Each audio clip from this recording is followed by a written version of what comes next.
میرے پیارو، ایک بات ہمیشہ یاد رکھیں، اللہ تعالیٰ کے ہاں صرف عبادتوں کی کثرت ہی کامیابی کی ضمانت نہیں، بلکہ گناہوں سے بچنا بھی اتنا ہی ضروری ہے، اور بلکہ بعض اوقات اس سے بھی زیادہ اہم ہوتا ہے۔ اس لیے کہ عبادت انسان کو اللہ کے قریب کرتی ہے، جبکہ گناہ بندے اور اللہ کے درمیان ایک پردہ کھڑا کر دیتی ہے۔ اگر کوئی شخص پوری زندگی فرائض، واجبات اور سنتوں کی پابندی کرتا رہے، نفل عبادات کم بھی کرے، لیکن گناہوں سے اپنے آپ کو بچائے رکھے، تو اللہ تعالیٰ کی رحمت سے امید ہے کہ وہ کامیاب ہوگا۔ لیکن اگر کوئی شخص راتوں کو نوافل پڑھے، نفل صدقات دے، ذکر و اذکار بھی کرے اور ساتھ ہی گناہوں میں مبتلا بھی رہے، تو اس کی نیکیاں متاثر ہوتی رہتی ہیں۔ اس لیے عقل مندی اسی میں ہے کہ عبادت کے ساتھ گناہوں سے بچنے کی بھی پوری فکر کی جائے۔ میرے عزیزو، شیطان کی سب سے بڑی کامیابی یہی ہے کہ وہ انسان کو نیکیوں میں تو لگا دیتا ہے، لیکن گناہوں سے بچنے کی فکر اس کے دل سے نکال دیتا ہے۔ حالانکہ اللہ تعالیٰ کو وہ بندہ زیادہ محبوب ہے جو ہر قدم پہ یہ سوچتا ہے کہ کہیں مجھ سے میرے رب کی نافرمانی نہ ہو جائے۔ آج کے دور کا سب سے بڑا فتنہ نگاہ کا فتنہ ہے۔ پہلے گناہ تک پہنچنے کے لیے انسان کو گھر سے نکلنا پڑتا تھا، سفر کرنا پڑتا تھا، وقت اور پیسے خرچ کرنے پڑتے تھے، لیکن آج موبائل فون نے ہر گناہ کو انسان کی جیب میں لا کر رکھ دیا ہے۔ ایک بٹن دبانے کی دیر ہے اور شیطان انسان کو گناہ میں مبتلا کر دیتا ہے۔ یہی وجہ ہے کہ اس زمانے میں نگاہوں کی حفاظت پہلے سے کہیں زیادہ ضروری ہو گئی ہے۔ میرے پیارو، یاد رکھیں، ہر وہ نگاہ جو اللہ کی نافرمانی میں اٹھتی ہے، وہ صرف ایک گناہ نہیں کرتی، بلکہ دل پر ایک سیاہ دبا بھی چھوڑ جاتی ہے۔ اگر انسان توبہ نہ کرے تو یہی دھبے بڑھتے بڑھتے دل کو سخت کر دیتے ہیں۔ پھر نہ قرآن میں مزہ آتا ہے، نہ نماز میں خشوع رہتا ہے، نہ دعا میں آنسو آتے ہیں، اور نہ ہی عبادت کی وہ لذت باقی رہتی ہے جو ایک مومن کی پہچان ہے۔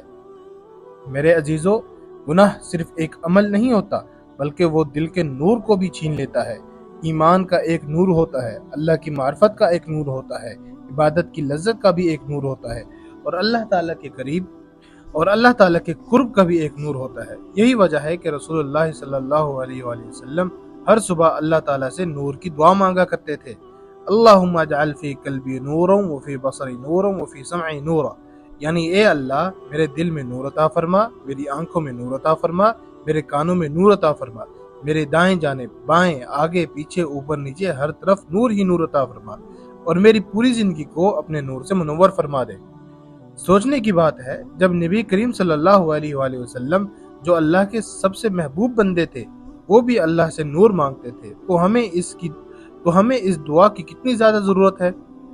یہ وہی نور ہے جو انسان کو نیکی سے محبت اور گناہ سے نفرت عطا کرتا ہے۔ لیکن جب انسان بار بار گناہ کرتا ہے، خصوصاً نگاہوں کی حفاظت نہیں کرتا، تو یہی نور آہستہ آہستہ کمزور ہونا شروع ہو جاتا ہے۔ پھر گناہ محسوس نہیں ہوتا، دل سخت ہو جاتا ہے، نصیحت بے اثر لگتی ہے، اور انسان عبادت تو کرتا ہے مگر اس کی مٹھاس محسوس نہیں کرتا۔ حضرت امام شافعی رحمۃ اللہ علیہ نے اپنے استاد حضرت وکیع بن جراح رحمۃ اللہ علیہ سے حافظے کی کمزوری کی شکایت کی، تو انہوں نے فرمایا، گناہ کو چھوڑ دو، کیونکہ علم اللہ کا نور ہے، اور اللہ کا نور نافرمان کو عطا نہیں کیا جاتا۔ میرے پیارو، یہ صرف حافظے کی بات نہیں، بلکہ پوری زندگی کا اصول ہے۔ جو شخص گناہ سے بچتا ہے، اللہ تعالیٰ اس کے علم میں برکت دیتے ہیں، اس کی سمجھ میں اضافہ فرماتے ہیں، اس کے دل کو سکون عطا کرتے ہیں، اور اس کی عبادت میں لذت پیدا کر دیتے ہیں۔ جس طرح آنکھ اللہ تعالیٰ کی عظیم نعمت ہے، اسی طرح اس کا صحیح استعمال بھی ہماری ذمہ داری ہے۔ اگر اسی آنکھ کو اللہ کی نافرمانی میں استعمال کریں گے تو ممکن ہے بینائی باقی رہے، لیکن ایمان کا نور کمزور ہوتا چلا جائے گا۔ اس لیے اپنی نگاہوں کی حفاظت کریں، کیونکہ نگاہ کی حفاظت ایمان کی حفاظت ہے، اور ایمان کی حفاظت ہی دنیا اور آخرت کی حقیقی کامیابی ہے۔ اللہ تعالی ہمیں اپنی نگاہوں، اپنے دلوں اور اپنے اعمال کی حفاظت کرنے کی توفیق عطا فرمائے، اور ہمیں ایسا نور ایمان عطا فرمائے جو زندگی بھر ہمارے دلوں کو روشن رکھے۔ آمین۔